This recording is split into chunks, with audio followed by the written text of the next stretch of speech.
Welcome to the Slop Temple. We pray this video helps.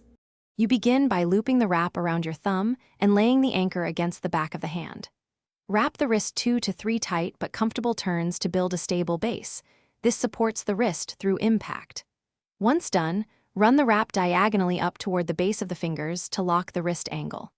Make sure the fabric lies flat and unwrinkled so pressure is even. This prevents hot spots and keeps your hand aligned for punching.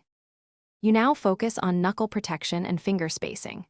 Wrap across the knuckles 2 or 3 times, spreading the wrap so padding is even. This cushions impact and prevents abrasion. Then weave the wrap between the fingers once each to lock the knuckle pad in place and stop lateral shift. Make sure you preserve palm flexibility.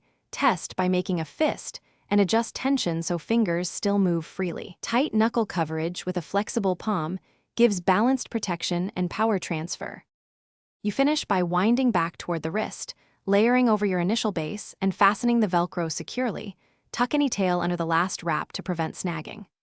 Once secured, make several test punches slowly and inspect fit. Fingers should remain pink and you should feel controlled support without pins and needles. If you notice numbness or severe tightness, stop immediately, unwrap one turn and rewrap with reduced tension. This quick troubleshooting keeps you safe while retaining wrist and knuckle protection.